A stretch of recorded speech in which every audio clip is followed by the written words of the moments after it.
So we're also live on Facebook, is what Yes. you're... Yep. No, that's participants.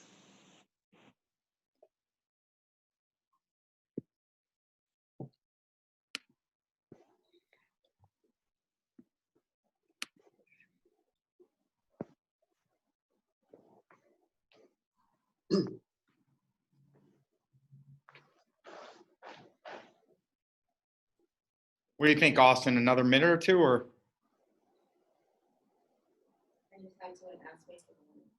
Yeah, I mean, we're at 307. I mean, dare I say 310, but we're still at 19. And I was just trying to get into Facebook to see. We'll wait another minute or two. Yeah. Yeah. Alfredo, which Facebook page are we sharing to right now? It's the KW Beverly Hills Agents. Agents. Okay, cool.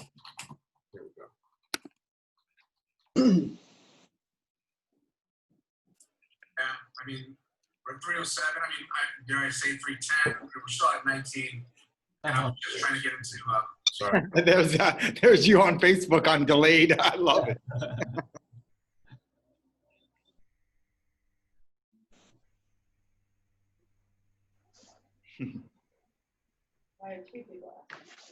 A couple people are asking Mary Beth for the link, so we'll wait for like 2 or 3 more minutes and.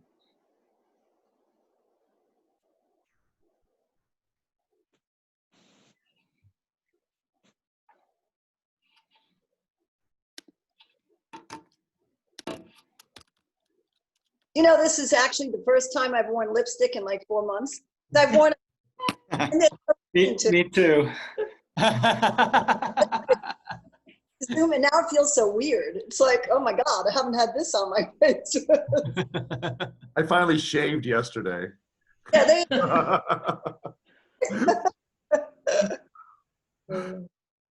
Yeah, it's unusual times, to say it mildly, right? I think history is being made.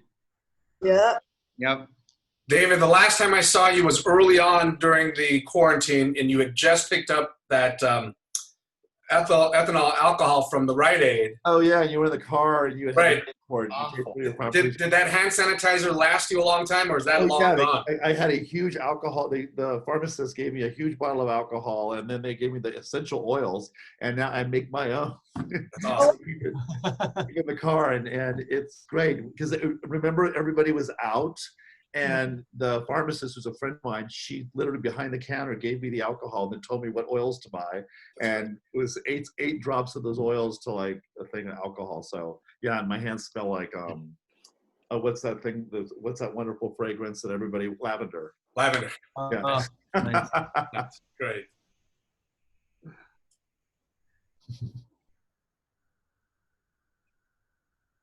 Who knew, right? Several months later, we're just just not beginning it, but we're going into this what will be our second phase. Yeah, yeah. Yeah, my first masks that I made are starting to fall apart. I'm like, well, I really thought they'd only last a few weeks and we'd be good. You know? I'm loving the new KW one. This is so cool. Yeah, see? Got mine, baby. Yeah. I wore it to a listing presentation, and it wasn't really a listing. I got the listing, but I figured, what the hell, and I wore it. I think it's really great branding. Yeah. Nice. All right, I figure we'll get going here. Yeah. Your rock and roll. So welcome everyone. Welcome first and foremost to our amazing panelists. Really excited to have you guys here. Appreciate your time and your willingness to share your story.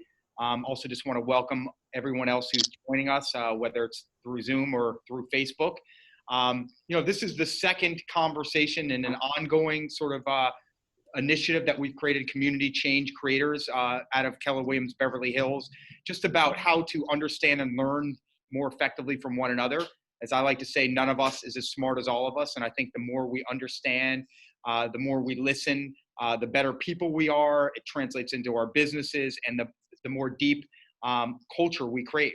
And it's something I'm really, really passionate about, and is very much part of the core values of our office, about diversity, inclusion, humility, transparency, vulnerability. These are things that I personally am very passionate about, and I know that everyone on this call shares those same values. So obviously we want to honor Pride Month. We're in, Gay Pride Month, and we really want to, again, honor that, acknowledge that, and really want to hear all of your individual stories on, what does that mean for each of you.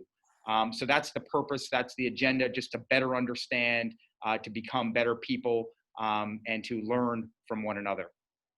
So with that said, anything to add to that, Austin or Mary Beth, who have also just been very instrumental in helping us with this whole initiative. There's a lot of time, energy, and effort, and Alfredo as well, that go into creating these. And I got to commend these guys for being right there and, quite frankly, doing a lot of the heavy lifting that I haven't had to do. So Austin or Mary Beth, anything that you guys would like to add to that before I ask some of the panelists questions? Mary Beth, go for it. For a second. Hi, Mary Beth Salas here. You turn that down a little bit. I just wanted to say thank you so much for participating. I think it's wonderful that Keller Williams Beverly Hills is, it's not just about knee-jerk reactions to, our world right now. I think it's so important for people from different, whether it's life experiences, backgrounds, ethnicities, traditions, religions, wherever, languages you speak. It's so important to not only just kind of learn, who you work with, whom you work with, right? But it's also how we apply that to our everyday lives and how we can share those things with people inside our office and then also in the communities we serve. So thank you so much for doing this. And I think it's fabulous. So let's keep it going. Yeah, and I'll just quickly mirror everything that Josh and Mary Beth has already said. So again, thank you so much for joining us, panelists as well as attendees. Kudos to Josh for really spearheading this too. Yeah. This open and honest dialogue between everybody in the office, I think is fantastic. It's a step in the right direction. Remember, we are all family. We are under this KWBH family umbrella, and so let's learn more about each other and do some great things together. Awesome. Thank you both. Again, really appreciate all that you've put into this. It's definitely, I'm a big believer in just coming from the heart, leading with the heart. And I think that gets you very far and helps you create, trust and respect and connect with people. So that's what this is all about. So we're going to start off let's just start off with Michael, our broker of record. I'll put you on the spot first, Michael. Really just want you to share a little bit about your story. Where did you grow up? A little bit of your family dynamics, totally up to you, and how you acknowledged, being gay and what that has meant for you, and just however you want to share that story very transparently with the group. It's totally up to you. So if you can just sort of start us off. Well, thanks for, again, organizing this. I'm so happy, I'm so happy to be working for a company that includes everybody and all these diversity panels. So I grew up in Brooklyn, New York in, let's just say the 80s, 70s, 80s. And I wasn't out. I dated girls. I think I liked guys, but didn't really act on it. I went to college in upstate New York in Binghamton, then came out to California to go to law school at Pepperdine, and still wasn't out there. And towards the end of law school, so this was like the late 90s, I started meeting creative people that were LGBT, and hanging out with them and just feeling more comfortable with myself, and seeing a group of my friends that really just didn't care what anyone else thought. And I think it was different because I lived first in New York, then California, so two big relatively liberal cities or states even.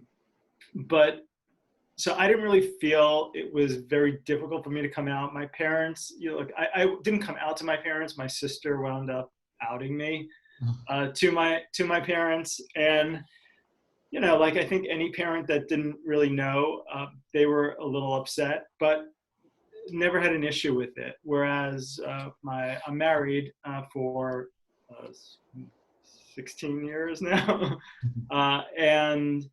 or together like 16 years. And his family, he grew up in Texas, Oklahoma, his sister outed him, but his parents, Southern Baptists, had an issue with it. So two totally different upbringing, but with very supportive family and friends, we made it through it. And his parents it didn't even take that long. I think 2 years, they were coming out to visit us in California. So my story is different. I think we have, I wasn't out as a kid, whereas I see like kids that are out now at a very young age, are just, grabbing life and going for it. And I don't know if it's them living here in a liberal city, or if it's just the fact that it's easier for them. And I don't want to forget about, what came before me. So one of the things I was trying to just look at was history of LGBTQ struggle, basically, over the years. And it really has been a struggle, just as we, were talking about Black Lives Matter a couple of weeks ago. This struggle has been going on for decades, with gay people. And I feel we're so lucky to be living in the environment and that I'm living in now, that I don't have to experience the traumatic the trauma that basically, people before me had to. So that's really my story. I have it relatively easy, I feel, compared to a lot of other people, a lot of other kids whose families have said, don't come home. And I'm just, again, happy to be working in an environment where, that recent court decision last week didn't matter, because nobody was getting fired here because they were gay, but now, it's been law. So anyway, just happy to be working for this company and having this, and just talking about, talking about it. I think that's important, having the conversation. So. Yeah, thank you, Michael. I mean, you've been just an amazing, asset to this office, and you're just always there to serve other people, and just always with the highest degree of integrity and honesty and authenticity. And,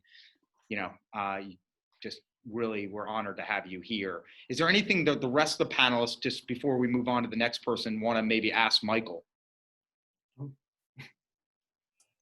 I have a quick question, and maybe this goes for everybody on the panel as well. Michael had said that his sister outed him and his husband's sister outed him.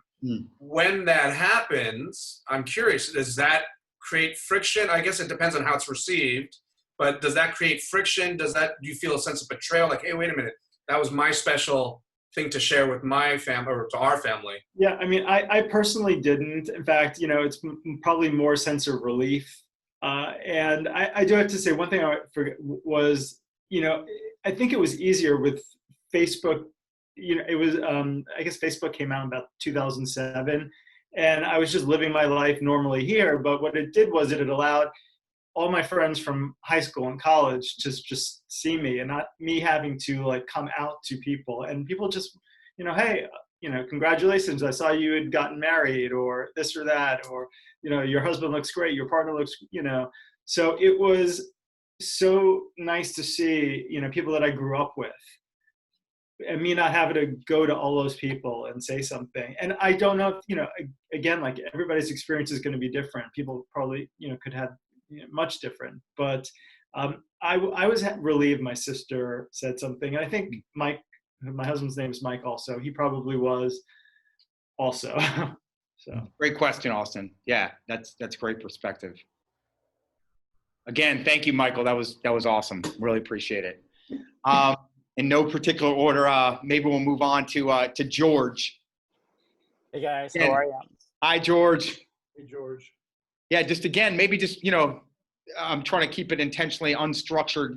Tell us your story, and whatever you'd like to share with us is really the best way to put it. My story is very complicated. I grew up in Mexico City, one of the biggest cities in the world. Very intense city. If you ever get to go, you see the rich, the poor, the middle class. It's a very cosmopolitan city. I think I was gay since I was a baby. I mean, I kind of knew, and then I grew up in a very intense society with religion is a bit influence over society. And, it was very hard to deal with that. So I was being, the way you know me so far, I was being very positive and happy and like to be strong and move on to bigger and better things. So, and my family wasn't as proactive. They were very religious still, I guess. So I ended up getting my own visa when I was 19 and moved to LA. I got into medical school and I just wanted to live life and find myself. I guess when you grow up, when you are the only gay guy in your family, it's very hard to relate to. And I'm here after all these years, just selling real estate in Beverly Hills. So, What's your relationship like with your family now? I go back and forth because I'll do anything for my family, but it's still, they met my now boyfriend, and they're more open-minded. But I guess now that I'm going back, I think LA and the US has a lot of influence over I could say over many cities, because going back, I heard there are more gay prides and it's more organized. And I think growing up, it was very hard for me to even think about being gay. Or I was bullied as a kid. And I don't know how to put it. Yes, you don't think other kids do it maliciously, but they don't know how to deal with it. It's just that thing, and going back now, I can see people holding hands and doing different things, which is like, oh my God, really?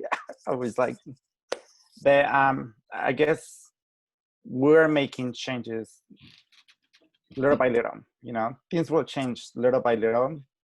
This is something that no one we are not that. I think the previous generations were not taught about how to deal with this. That's why it's important to talk about this situation, and that not everybody is the same. Not everybody is black and white. Not everybody thinks the same.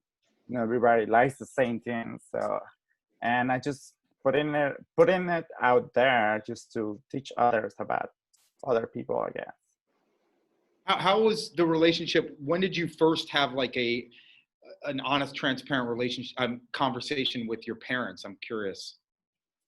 Do you remember when that was and what that? No, it was more like if I ever brought it up, they were like, no, it's just I grew up in a very religious environment where my mom became Christian, Catholic, Protestant. It was very intense to learn about all these religions as a kid.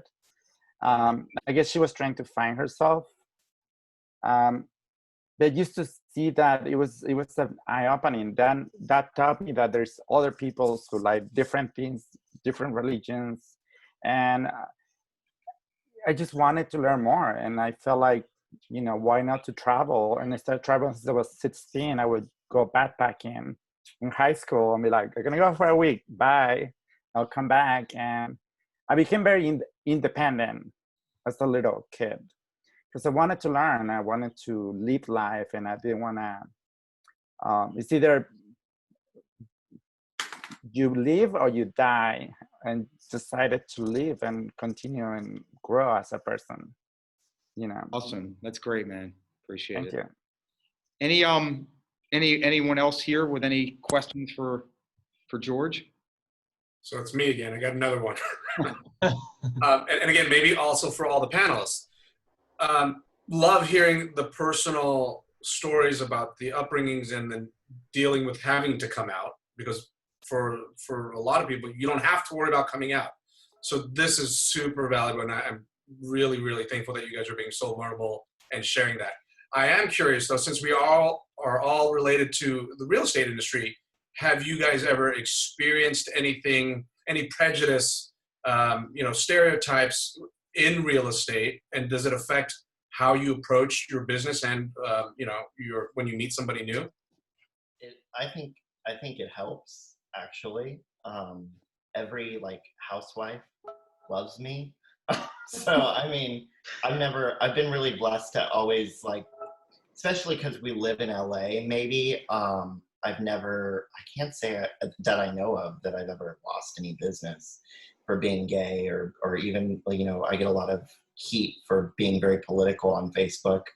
But I've always been super open about the way I feel about things. And, you know, so I don't think it's really harmed me at all. Anybody else?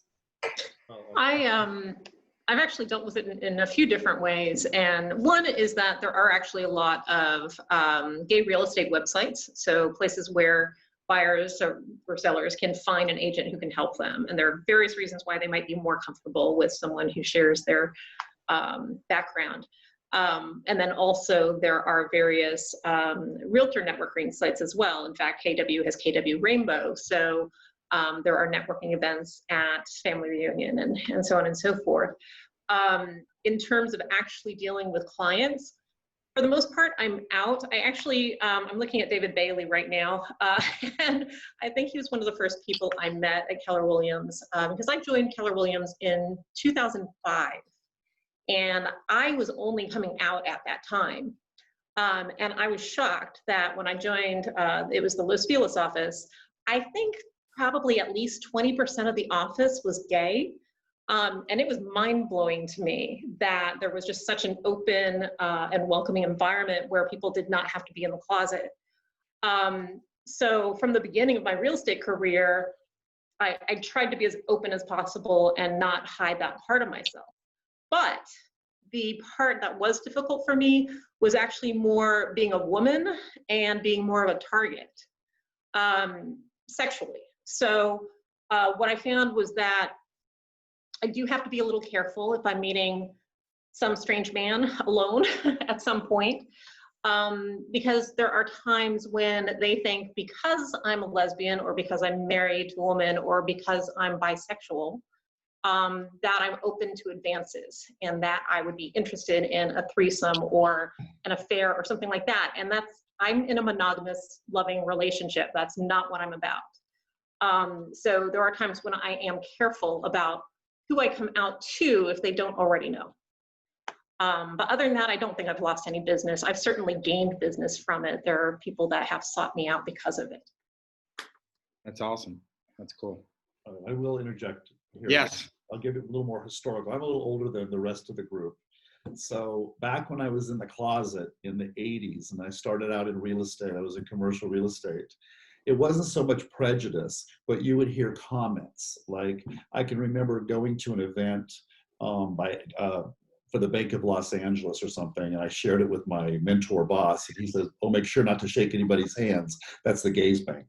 And this is back with AIDS. And I can remember little comments that people would make. And it just reinforced, at the time, staying in the closet because it didn't seem safe to be out. And this was the middle of the 80s, the middle of the AIDS epidemic, and being gay wasn't as popular or as comfortable as it is today. So I just want to give that historical perspective. That's great. Wow. Yep. And just to piggyback on that, I have a lot to say and I'm trying not to say it all because I know everyone has to talk. But going back to the 80s, so I grew up both in California and in Key West, Florida. My parents were divorced, so I went to school here, and then I spent all my vacations in Key West, and both of them are very gay-friendly places, or so you would think. But the reality of it was I lived in an upscale neighborhood in the Bay Area that was somewhat conservative. It was a little strange because it was also close to Santa Cruz. There was a big hippie element as well. And then also in an upscale neighborhood in Key West, so not in the gay district. And I heard on a regular basis about men who were getting beat up. Like gay bashings were a regular occurrence when I was growing up. You know, people were bored, they'd get drunk, they'd go look for someone to antagonize. And I like to think that that's behind us, but I know that that still happens, and mostly in different parts of the country. But there were several men that were stabbed this year. Here, it was one attacker, as far as I know. And then maybe 4 years ago, there was another rash in West Hollywood. So these things do still happen. I think people do need to be aware of that too. Thank you for that perspective. So maybe we'll go to Alfredo, who's been silent. Alfredo, thanks for being here, man. Well, yeah, no problem. So a little bit about myself. I grew up in Tucson, Arizona. Born and raised there. I moved out of Tucson, I think in 2013. I moved right to New York, and I was there for 5 years, and then I moved here. Now that I look back on it, it's like the best thing I could have done. Growing up in Tucson was, I mean, it's nice, it's simple, it's very affordable, not like here. But it's somewhere where you can't be yourself, like 100% can't. I grew up with a mother who was very open. She had 10 brothers and sisters, so one of them is bound to be gay, and I had a gay uncle, and I had 2 gay uncles, and a lesbian aunt who are my favorites. One of them was I still don't know how to word it because it was different for me, but I guess she was transgender. But for my grandma, she was kind of grew up in the 30s, so she would just say a transient, which was not the proper word to say. But he was a cross-dresser, and so that's what I was taught, and that's how they named it, but it wasn't the right term. I learned a lot from him, and he was the first experience as well, like someone passing away in my family. And so that was I learned a lot in a very small time frame. But my mom was obviously very open to it. I didn't tell her, I'll get to that, how that all came together. My dad grew up Jehovah's Witness, so that was very tough on what's not normal is not right, and you're trying to get to that paradise eventually when you pass away. And so I knew right away at a very young age that it wasn't correct and it wasn't the right thing to be gay. And so I just really, now I speak to my parents, and my mom is very open with it, but my dad, I told him when I got to LA, that was only 2 years ago. Of course they know, parents always know, but I told my mom first, and it was easier because I told my sister kind of like brought it up, and my mom was like, okay, let's keep it moving. I think we were like at a rooftop bar in New York, and she was just having a great time. But my dad, I had a difficult time thinking about him, like, what is he gonna do? Is he ever gonna talk to me again? Because he calls me his hero because I took the courage to leave home, and I took the courage to, like, on all these crazy jobs that I took, and I didn't want him to change, and so I felt like it would. And so he would make comments on my cousins who were open and use terms that weren't correct and would offend me, but I wouldn't say anything. And so now that I'm older, and we had a conversation 2 weeks ago, I had already told him that I was out. So he's had about 2 years to, like, process it. And I don't push anything on him. I don't invite my boyfriend to the house when I go home for the weekend, because I know he's still processing it and I'm giving his time space. So I told him, he was okay with it. But then 2 weeks ago when I went home to Arizona, he just told me he is not okay with it. It's just, he'll never accept it, and don't bring anybody around him.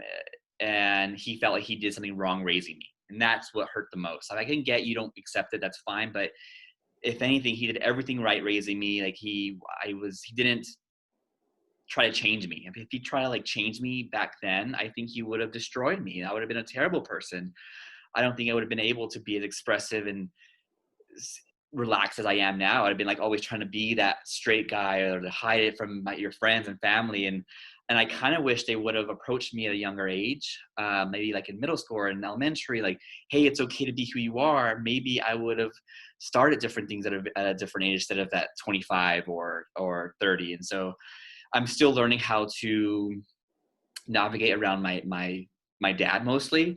I know he'll always accept me and love me, but he has to understand, like, we don't live in that small town mindset anymore. The world is so much bigger.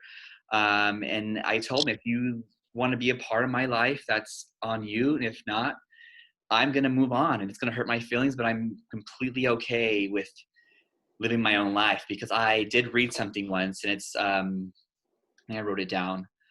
The privilege of a lifetime is being able to be who you are. And I'm not going to miss out on that. And if he's going to miss out on it, it's totally 100% his choice. But thing is, he needs more time. It's not what he grew up with, and that's what I'm struggling with most right now. But I'm truly happy with being who I am. I moved to New York, and I was like a free bird over there. I went to all the festivals. I went to everything. I went to my first gay pride, and it was one of the biggest ones in the world. And I moved here, and then my old boss actually owns Revolver on Santa Monica and Larrabee, which is one of the biggest gay clubs in LA. And I was in that scene. It was just great, and I still I love being here, and I love being in a place where we're all accepted. And even if you walk anywhere in LA, people, it's fine, you know. But if I'm glad that I don't live in Tucson in the sense that I will never be able to be myself. You know, there's still people with very small minds, and you just don't know how people are going to react. Even when I was going to like these protests, I'm like, you have to be careful of your surroundings, of who's around and who's there. Like there might be very racist people out there, homophobic people out there that can have a gun and just start shooting people because of they just have this hatred towards people like ourselves. And so there was the last Pride, the March for Pride and the Black Lives Matter movement happened, and they started in Hollywood, I think a week ago. And I just didn't want to go because I was nervous, I was scared. But I was driving, I was coming to work on a Sunday, and I turned around, I text my friend, I'm like, I need to go. It's something within me telling me I need to go. It's so much bigger than that. If it's something happens, you know what, I have to be there. And so I'm proud of who I am. I'm still learning a lot because I didn't come out to my parents as I came out a little late. And I feel like I have so much to catch up on. That's what I gotta say. Thank you so much, and congratulations for being out. You're awesome. That was thank you. Great stuff. Thank you for that, Alfredo. Yeah. Any questions for Alfredo?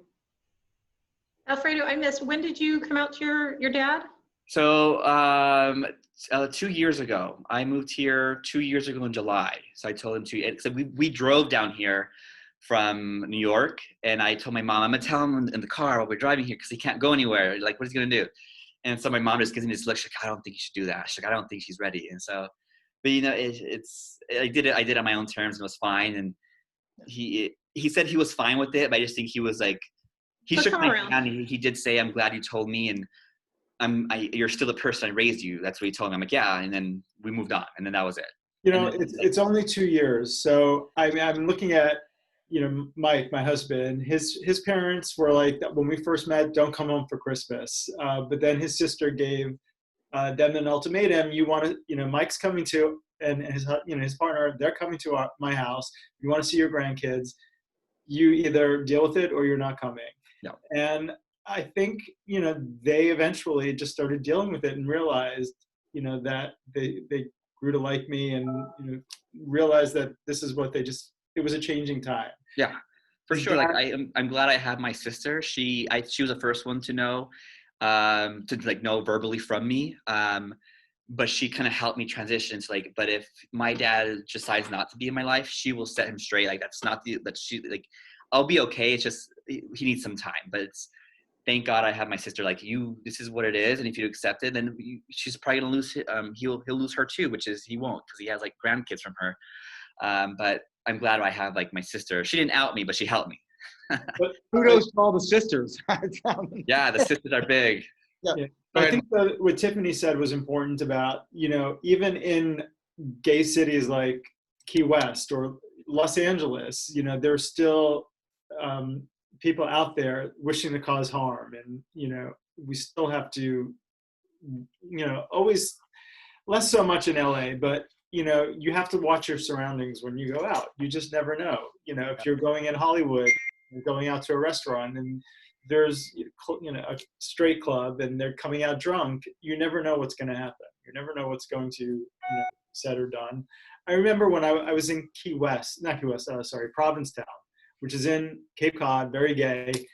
And it was after we were coming back from the bars, and there were drunk locals who were just really drunk and saying, you gays took over our, you know, city, and, you know, I wish you guys would go home and, you know, leave here. And, you know, so people are thinking, you know, things, and it's, you know, I'm hoping that society will evolve and change, and And it is. I mean, we can see that even here. Little by little. Did you tell them the property value went up because of that? Oh yeah. I'll have to give a story if we have time at the end when I bought my first place in New York City in Chelsea, having no idea it was predominantly gay. and the implications that had, but all very favorable, by the way. So that was an interesting. So thank you guys. We'll move to Tiffany. Tiffany, tell us a little bit about your story, please. Oh, now I'm all in a jumble because there's so much I want to say, but I'll just try to keep it curtailed. Oh goodness. All right. So I am married. I actually chose this room because my wife's right there.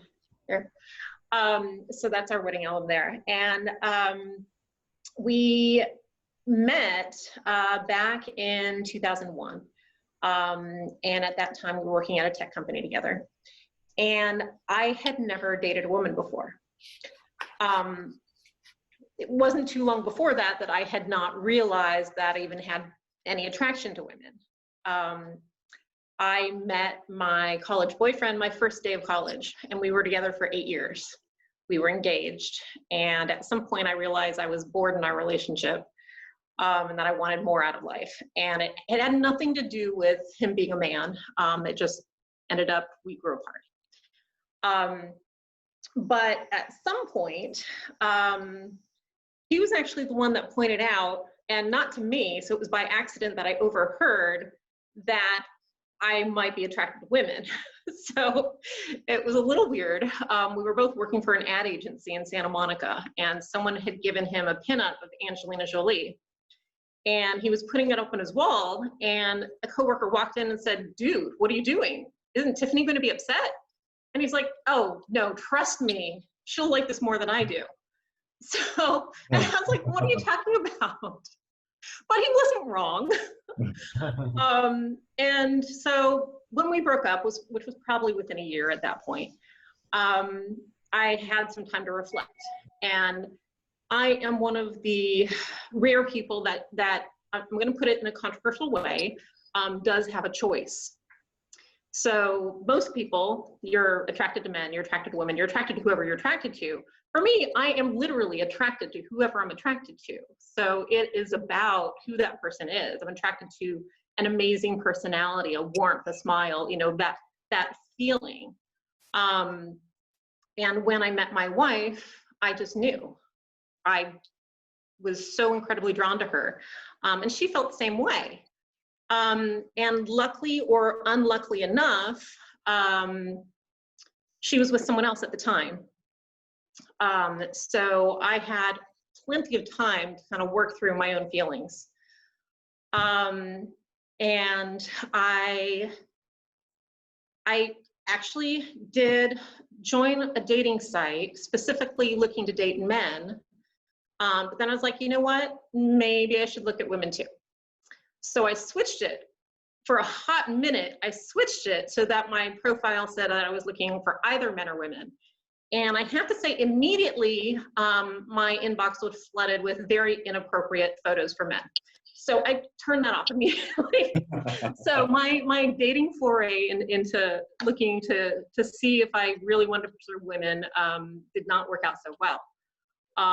And I don't think any of us really would choose to be gay, to put yourself in a situation where you're going to be ostracized, potentially lose your friends, your family, be a target, any of those things. But when it came to Ruth, I didn't have a choice. Like, I just fell for her hard.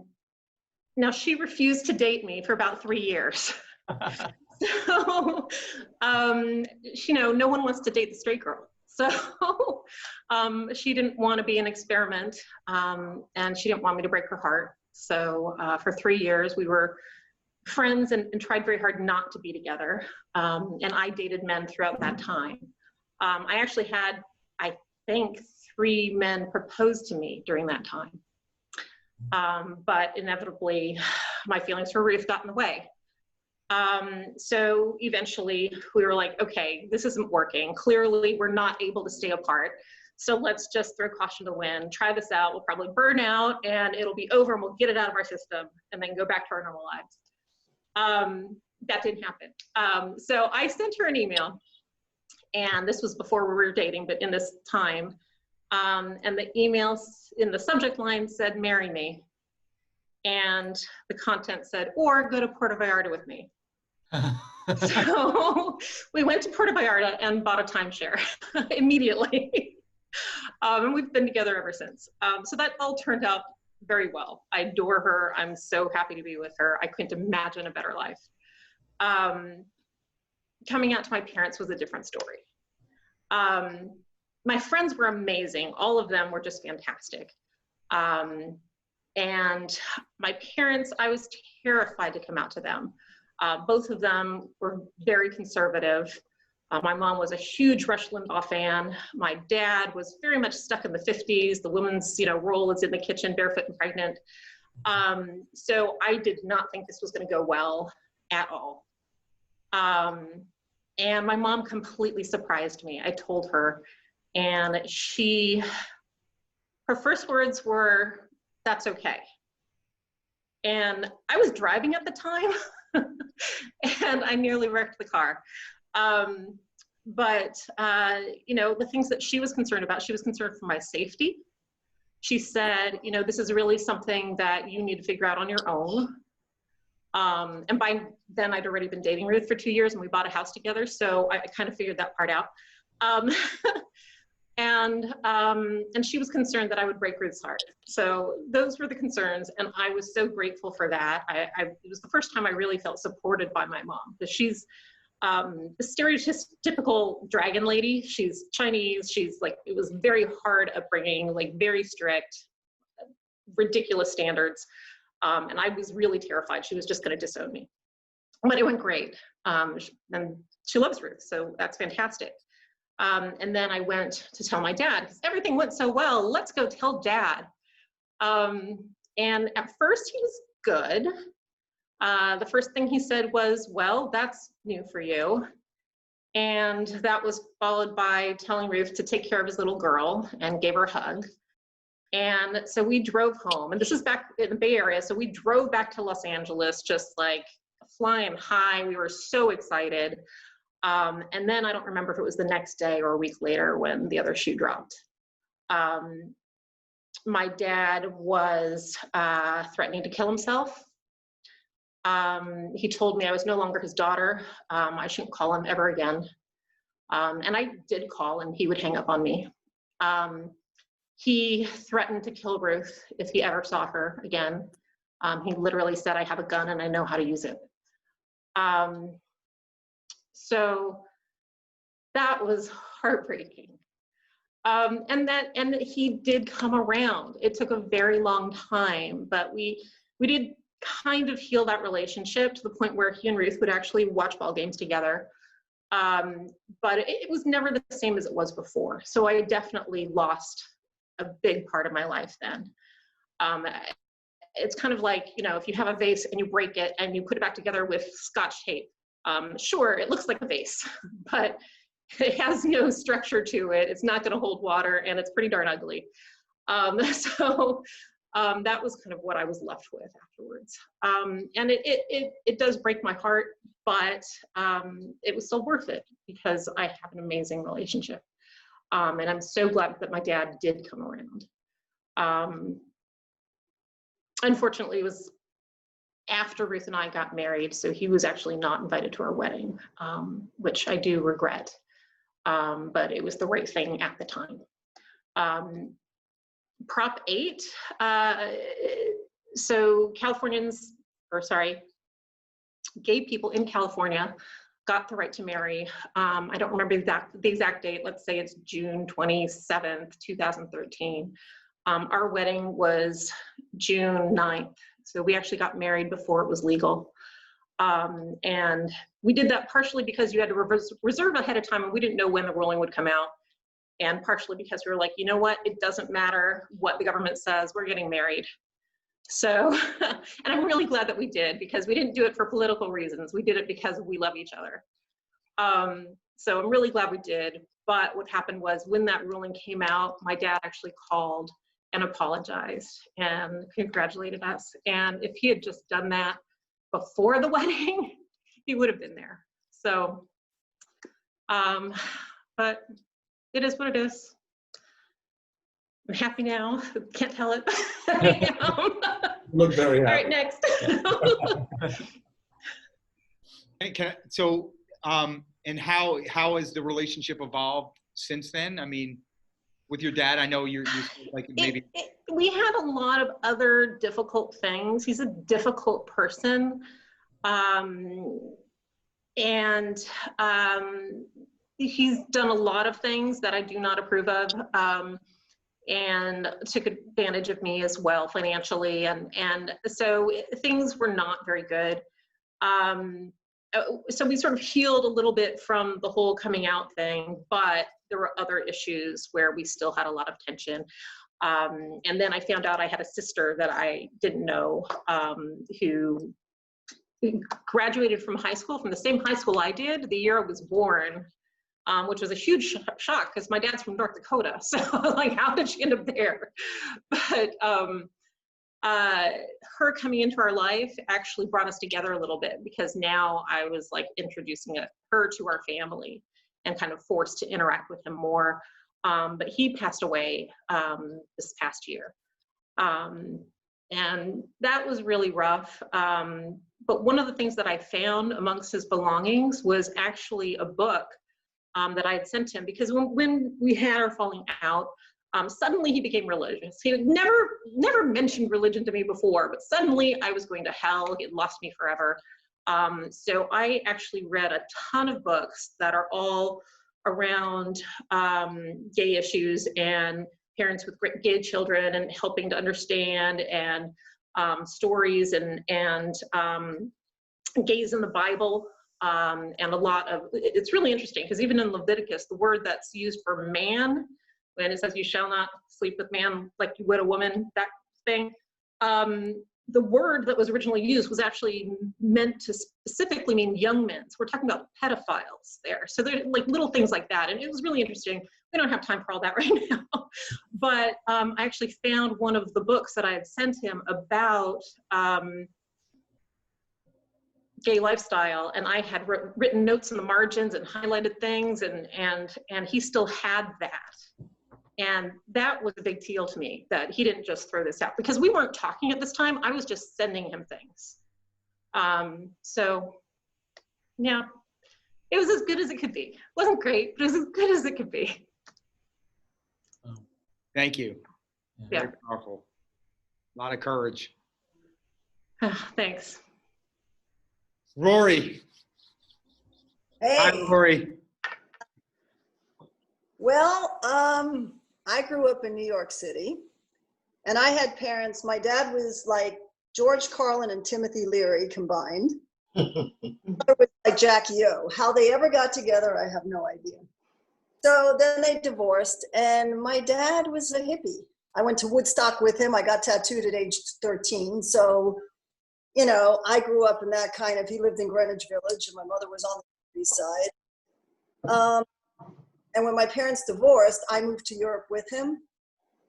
So for me, for my mother, it was hard when she found out that I was with women to begin with, and we didn't speak for a while. But then when I was dating an actress, and it was really cool because she was famous, it was like my mother couldn't wait to show her off to my, her friends and stuff. So that was cool. But I grew up where it was very, I guess I was like very European in my heart of hearts. I never thought of myself as gay. I never labeled myself. I just, like Tiffany, I fell in love with people. I fell in love just the connection. And whether it be a man, woman, or if there was another species, it was a Martian, I probably would have been in love with whoever, And so I never felt that I had to have a label. And I didn't even like to have a label, because when you have a label and then all of a sudden, let's say you're with a woman and then you choose to be with a man. I had friends say to me, oh, you're not on our team anymore. Or, switch hitting and all that kind of stuff. And I went, I didn't know I was on a team. And it was like, why am I offending you if I'm just in love with somebody? And so like, or like friends will say to me, why don't you swim? I'm a swimmer and I compete with the gay swim team with West Hollywood. And I said, well, what do you mean? They said, why aren't you on the gay side? I said, am I swimming or am I being gay? This is about swimming. When I swim at UCLA, I swim with gays and straights and black. So I never felt like I had to pigeonhole myself. And again, like Tiffany said, you might be controversial. I might be controversial here. But the fact is that when everyone, I feel, and I understand people that need to be comfortable in a situation because they might not have had the freedom that I had, or, you know, to feel like they could be who they are whenever they are and, you know, wherever they are. But I feel that by having so many cliques, whether you're in a gay clique, a black clique, Jews, you know, I'm Jewish, am I going to eat in Jewish restaurants and swim with the Jewish swim team? That's what causes, to me, has caused so much strife in the world, because it's not unity, it's not diversity, it's separatism. So what I loved about all these marches, like the Black Lives Matter, was that it wasn't just black people, it was gay people, it was straight people, it was everybody coming together for one reason, not because gay rights, black rights, it's because of being accepted and tolerance. And that's what this whole thing is really about. It's everybody coming together and just wanting to be accepted.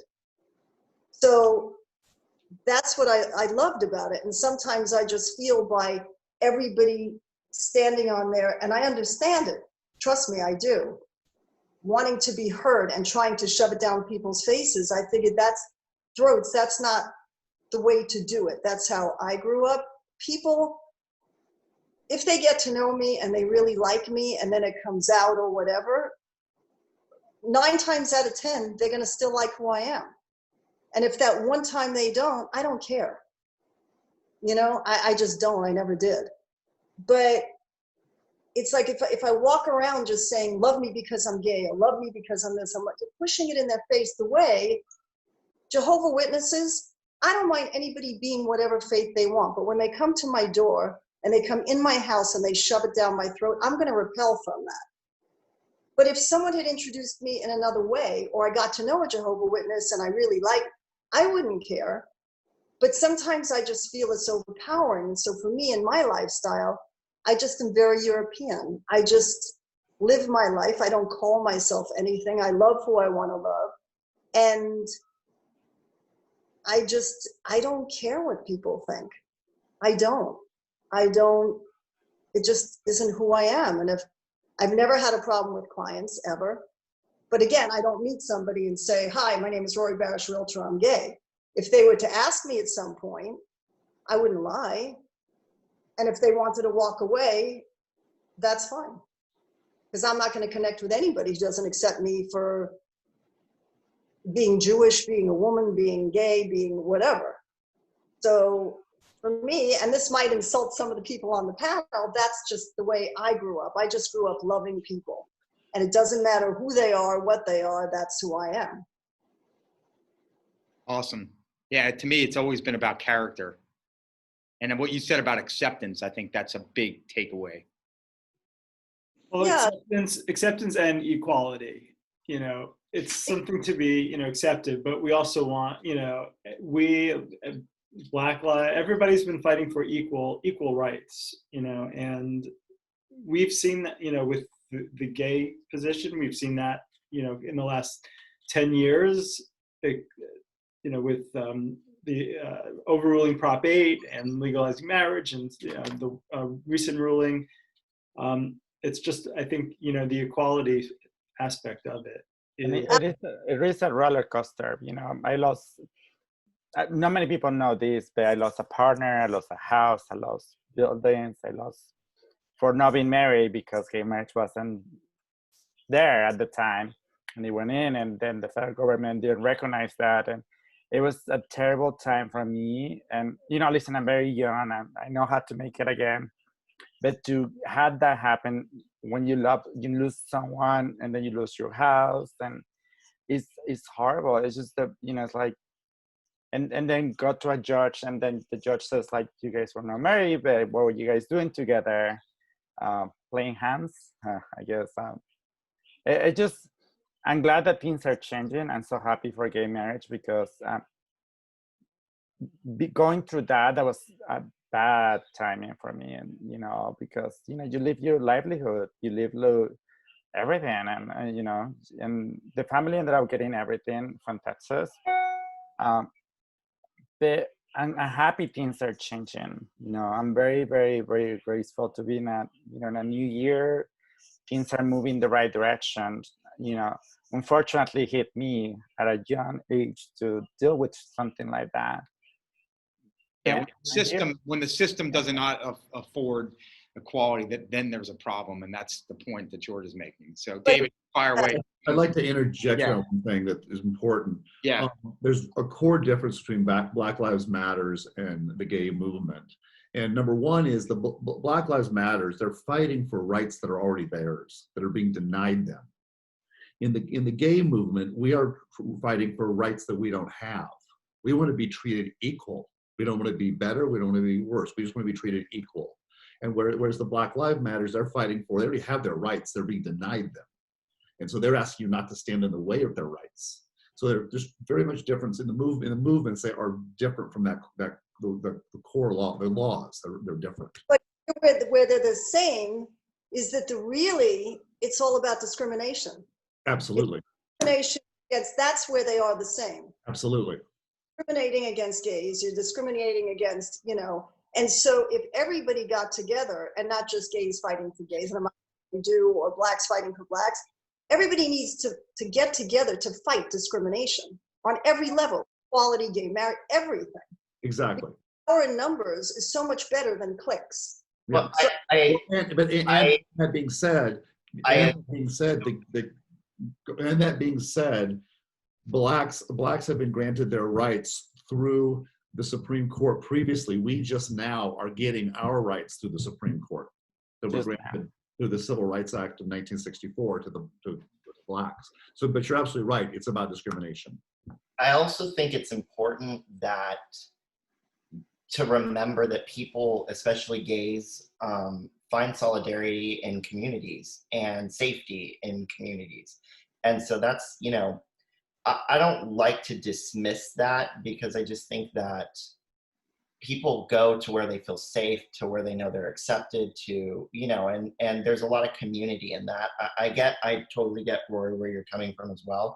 And I think that, people all of us need to work better together instead of, doing these little clicky things. But there's also a big history timeline as to why, gays settled in certain areas in certain communities.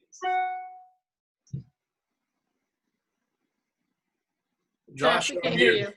You're on mute, Josh. Yeah, sorry. We look, I was thinking about Roy and I talked, at length over the weekend to ask her about this, and it made me think about a number of different things. It's like we naturally do gravitate toward our own, so to speak, whatever that means. I mean, I'm Jewish. I'm not particularly religious at all, but I'm proud to be Jewish culturally, because what I feel like the Jews have accomplished, and we all ethnicities and tend to gravitate toward one another, because we do want that unity. We can relate more to one another. And at the same point, to Rory's point, I'm also just conscientious of not like segregating ourselves so much, right? So it's like, how do we find that? And that's an individual thing, but at least when we have a higher level of awareness, and we can better understand one another, it does bind us all and tries to break down the barriers, and there's no right or wrong to it. But I think the awareness and the acceptance helps us be more united, I guess, for lack of a better way to put it. So, David, go ahead. Yep. I'd like to build on what Adam was talking about a little bit, because this is Pride Week. And for those on the panel, does anybody know the history of Pride and where it came from? We're talking Stonewall? Yes, Stonewall, 1969. All right. For years, the gays were persecuted. They were arrested. Their names were published in papers. So people in the closet would lose their job. They would commit suicide. Their lives would be ruined based on the fact they were gay or lesbian. And these establishments were raided by police officers constantly, and they were harassment nonstop. And finally, on June 28, 1969, the gays said enough. And there were riots for 3 days while they said, we will not be persecuted like this anymore. And that was the beginning of the gay movement, which a year later was the first Pride March. And that's what started, and why it's been a continuation of us fighting for our rights ever since. And it's important to note that those, those were riots, and that's what got us the rights. Yeah, they were riots. Yep. Adam, do you want to tell us a little bit of your story? Oh my goodness. I'm all of a sudden shy. So I grew up, I wouldn't call it poverty, but very poor, with a single mother in Baldwin Park, California. My father had died when I was 7. And so, I mean, it was a difficult childhood in general. I think I realized I liked boys by the time I was like in 4th grade. And I'd hang out with this cute boy down the street. I actually got outed by my mom, who found out that at 14, I was dating I was not dating, but I was seeing or talking to a 20-year-old. And in his defense, I told him I was 17. But so as you can imagine, that like sparked an insane war in my house. It was my first love, and I was obsessed and like, oh no. And at the same time, he then learned my real age, which was a huge problem. And so the first thing my mom said to me, and we're all adults on here, so was, do you know how gay men have sex? And being 14, I don't know the exact year, but I obviously had a computer, and yes, I knew how that worked.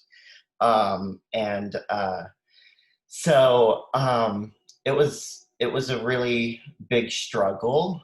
Does anybody else think it's weird, like seeing yourself talk? You can actually turn that off. You can turn that feature off. Yeah. So anyways, we moved away actually for a while because I was abused physically by my uncle, who would call me the F word and all kinds of stuff, and constantly they both just didn't get along, and he was really mean to me. And like I said, it was a very interesting household dynamic. My grandmother lived with us. She nailed a cross above my door when they found out I was gay, and they took my door off. And my mom didn't have a really great backbone, and she also was having trouble accepting it herself, I think. So we moved to Redlands, which is about 75 miles away from here, in a very conservative, old money town. I actually started one of the first gay-straight alliances in my high school. And it was around that time, actually the librarian, who was gay, but a lot of people didn't know that, decided that he would help me start the club, and he would be our advisor. And so I started that GSA, and it actually like made the paper because there was like over 100 people that had shown up. And because it was such a conservative town, you could say the word gay and it would be in the paper somewhere. It's very conservative. So anyways, I actually went on to then find somebody at the nearby high school, which was Redlands East Valley High School, and started the Gay Straight Alliance there.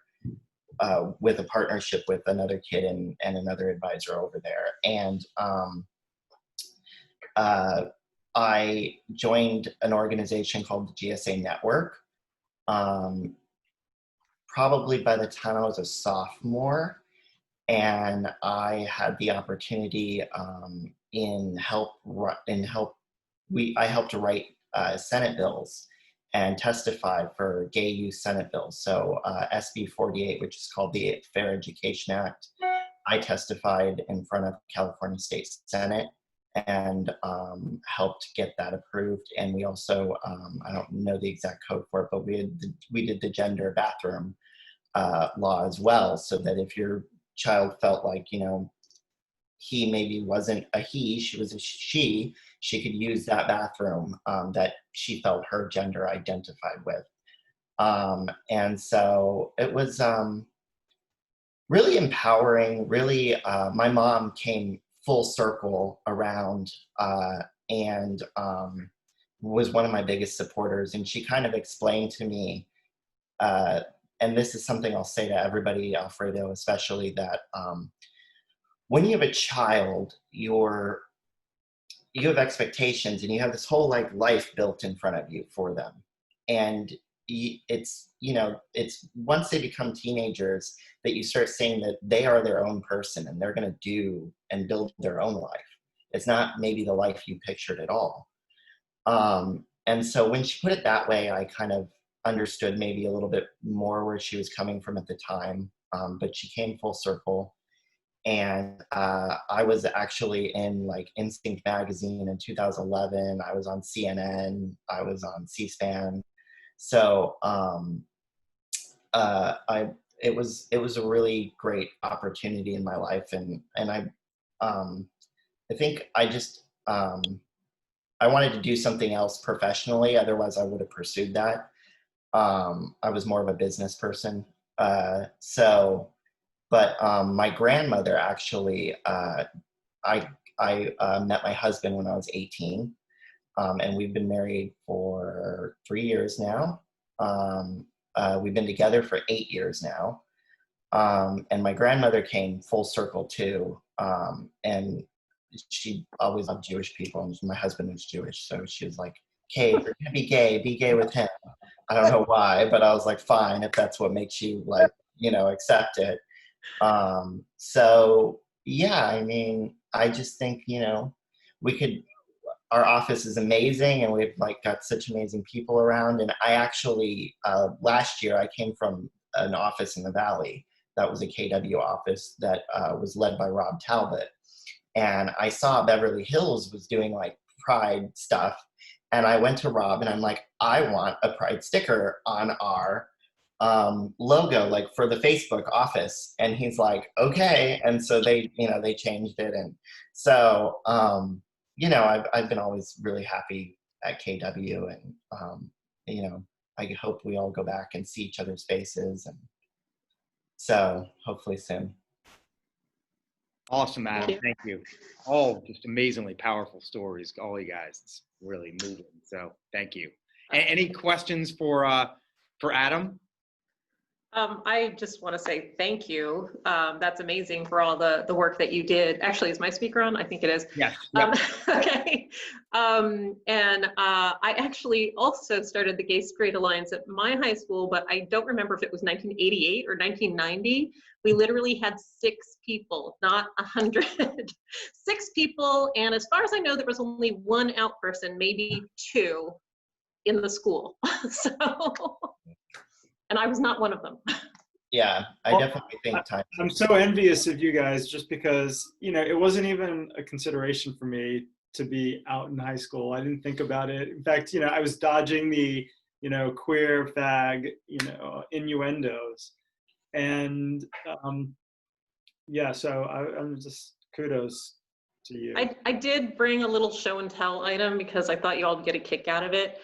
And we knew we were kind of poking the bear at the time with our, 1 or 2 gay people in our class. This is my prom photo. There's 12 people in this. I don't know if you can see that. Here we go. Yep. So only 6 of these are actually students at our school. Those 6 people would be part of the GSA. And in this photo, I think there are only 3 straight people. So that was kind of our gay political statement at our prom. Very cool. Very cool. All right, Justin. Yeah. You want to, Justin, yeah. Most of you guys now know Justin, new to our team and our family, amazing guy. Couldn't be more excited and honored to have Justin as part of our team and then part of this panel. So take it away. Thank you so much. And thank you guys all for your stories. I think it's important before I dive into mine to just say this out loud to people, to share it with each other, even though we've been through a common narrative with our families and how we may have come out and how the response to that. It's really important that we share it with each other. So I'll kind of dive into my story now. My name is Justin. I'm born and raised in North Carolina, Hope Mills, North Carolina. Very, very small town in North Carolina. I think we had one main road next to a lake. We had one stoplight. Everyone knew everyone. We had maybe 250 churches, but just one stoplight. So I grew up very, very religious, Southern Baptist, in a small family church that we went to. My parents still go to. So that was my upbringing. It was never, the first time I heard the word gay was actually at school. I was talking to friends, and one of my friends came up to me. They're like, "Hey, one of my friends that I was just talking to thinks that you might be gay." This was 6th grade. I had never heard the word gay. I was like, "I don't know what that is." And he was like, "Well, I don't know what it is either, but I think it has something to do with your socks." And I looked down, and I'm wearing these shorts, and I have like these socks on. They're these really thick, colorful socks, and I had rolled them down to my ankle. Like they're the high socks or whatever. So I have them rolled around my ankle because I thought it was just a cool little something to do. And I was like, well, I don't know what that means, but I guess I'm gay because I have these socks on. So I didn't really know what that was. This was me, a kid, having a conversation with another kid. And it wasn't a derogatory. It was just like we were both inquisitive and like trying to figure out what that is. And the second time I heard gay was when I was at home with my mother on a Sunday. I remember I was some of you may not know who this is, some of you may. I was a huge She-Ra fan. Like I loved She-Ra when I was a kid. She was He-Man's twin sister, right? And I just thought she was so incredible. And I loved like the animation. I loved the colors. I loved the stories. And I was watching it with my mom, and she was like, well, I don't know if you're not supposed to watch this. This isn't for you. You're supposed to watch the boy version as He-Man. She was like, I think, if you watch this and you talk about it with your friends, they might think you're gay. And I was just like, there's that word again. It just kept coming back to me. I didn't know. I'm just being myself. And, flash forward, obviously, over time, you figure it out. You figure out what the terms mean and what things are. All throughout high school, I kind of kept quiet, didn't draw any attention to, I was still questioning, what is this? Am I gay? I was very attracted. I just thought people were attracted to people at the time. But when college hit and I left home and I went to Chapel Hill for school, I was fully gay. I really I experimented, I opened myself up. I was in my first gay relationship, and I knew after that, I was like, this is what gay is. It's not socks. It's not a cartoon that you watch. And I really found an identity of myself being with my partner at the time. And he was just a very incredible person. Going back to my family dynamic, they're still deeply spiritual, religious. Spiritual and religious are two different things for me. They're very religious. And it's still not an option for me to be gay. Let me take that back. It is not an option for me to be gay because I am gay. I'm going to own that. I am gay. It doesn't have anything to do with what they think. But it's not an option for me to talk about it with them. I've been in a monogamous relationship with my partner for the past 9 years. They don't know anything about him. They've never met him. I came out on Easter Sunday through a song I wrote and sent to my mom. And that was like the bomb that exploded, that all of us have a common story. We know, our parents knew when we were growing up, a lot of them did. And my mom knew. She knew I was gay. This affirmed it. And we didn't talk. We were best friends. We didn't talk for 3 months at all. And then finally at my brother's wedding, we had to talk because I was there for that. She came up to me, she hugged me, and she cried, I cried, but we still haven't talked about anything. And that was 5 years ago now at my brother's wedding. So, I think it's progress when my mom sometimes slips up and says, "How are you guys doing out in LA?" Because, you know, and I'm just like, oh, there's two guys, two in that sentence. So I get really excited.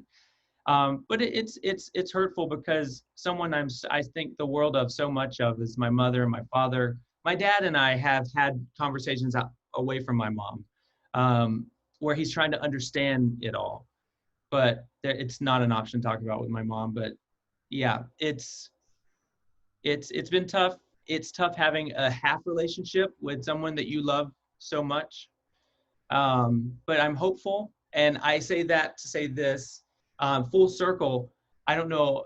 Again, I'm going to bring up She-Ra because again, I'm a huge fan. But Netflix released, I think it was last year, they redid She-Ra, the show for kids. And I remember after my mom told me when I was a kid, like it's gay, you might be gay if you watch that, don't watch it. I remember I would sneak around and watch it still. I just couldn't talk about it. So I would sneak around, watch it, and be excited and not be able to talk about it. But Netflix released it last year, and I watched it just for nostalgia. I was like, I wonder what they're going to do to this character. I mean, and I turned it on, and it's just such I mean, I think her name is Noelle Stevenson. She's done such a fantastic job of creating this queer world around this character. And there are queer characters, and they're openly talking to their partners, and I'm like getting goosebumps. But I remember watching it, and I watched the first couple of episodes, and I just started bawling because this show that I couldn't watch as a kid, that I was forbade to watch, is now so openly talking to kids like myself today. And it's so hopeful for me to know that that's happening. Like, while my story may not be the best, someone's story, you know, a couple down from me might be better than mine. So I'm hopeful. Awesome, man. Thank you. If I can say something very quickly, I've been with the office for almost 5 years, and I think I'm very lucky to get to know people like Michael, or David, Rory. You know, I always see you moving and see you improving, and you know, you guys are coming from an older generation than I am, but I always see you thrive, and that's something that I always notice in the office, and I'm very proud to be part of an amazing office who brings diversity, and you know, I'm very thankful on that note. Thank you. I just want to add something real fast. I think we all watch based off like sneaking around a show. I used to sneak around, and like when RuPaul's first came out, I was like, oh my God, what is this? I used to sneak around and watch that. But when I was home like a year ago, that movie Dumpling with Jennifer Aniston had just come out, and I was watching it with my nieces. It was just us three, and they were 12 and 7 at the time, and they look at me, the Dolly Parton drag queens come out, and they look at me like, what is that? And I explained it, and they like, oh, and kept watching, just like they didn't care. I'm like, I feel like the new generations are aware, and they're like, oh, okay, that's the way it is. That's just what it is. And so I think over time things will get better, I hope. For the record, Queer as Folk was my She-Ra. Yeah. And my mother would be like, what are you watching? And now it's just so funny to be like, you know, yeah, like you didn't know I was gay. Anyway. That's me, it was Wonder Woman, Diana Prince. So I would go on, Mike and I would go on cruises with my family for years. So probably about 10 years ago, my little niece and nephew, maybe they were, you know, 6, 7, really young. And Mike and I were we were out by the pool or somewhere, and with our niece and nephew, or even my niece, she was even the younger one. And somebody said to Mike and I, like, is that your brother? And my little niece, maybe like 6 years old, was like, no, they're together. Like, it was just so like matter of fact. And, you know, they're now grown up. He's in college, you know, she's about to go to college. So it's like, it gets better. It's getting better, you know, it's with everything. So, you know, and these are great. Thanks, Josh, for setting this up. Yes. You guys are amazing. So Yeah, last but not least, our fearless leader and owner here, Well, David. Yeah. He's, Hey, I got to tell everybody, you guys are making me almost cry. Your stories are so inspirational. And incredible.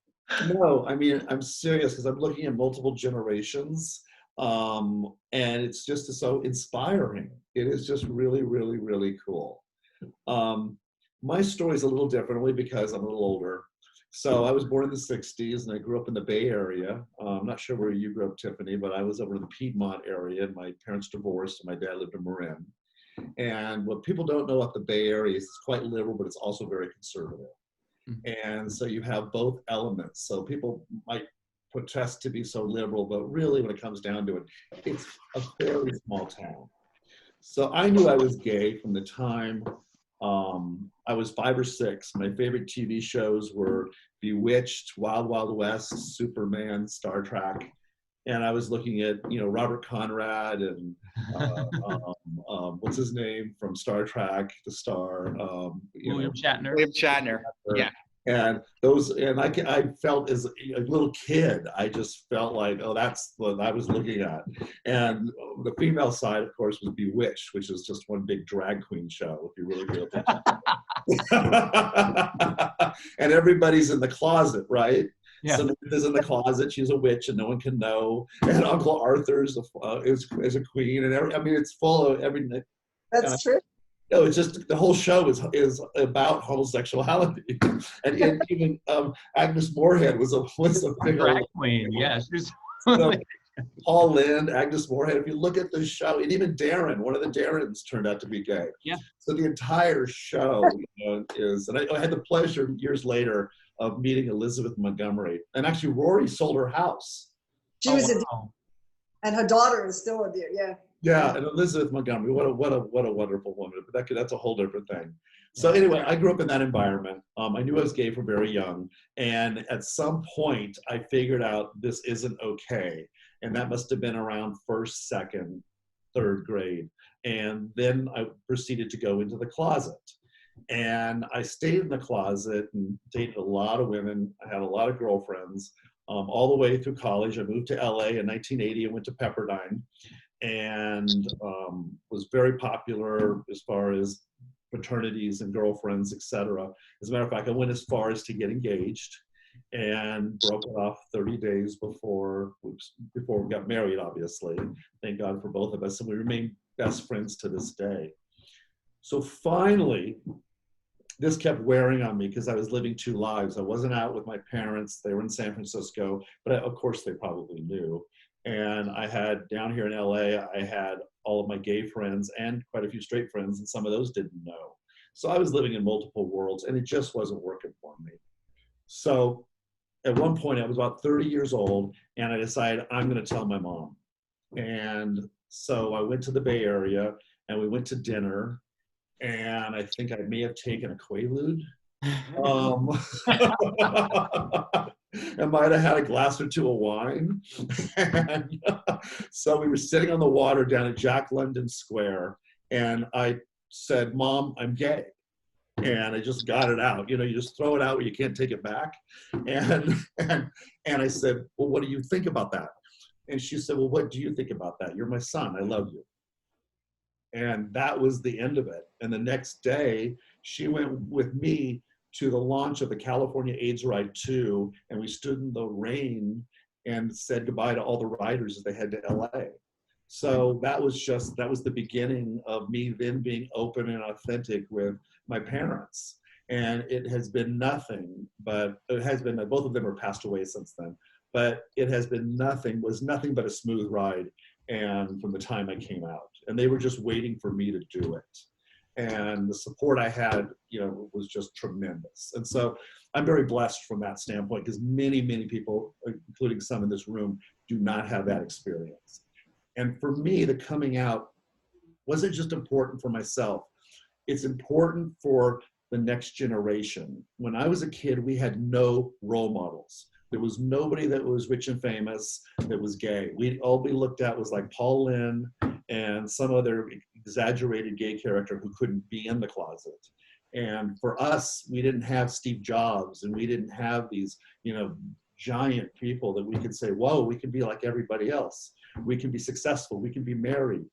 Wasn't even an option. It was just like, to us, it wasn't even like, you never thought in your lifetime those would be choices.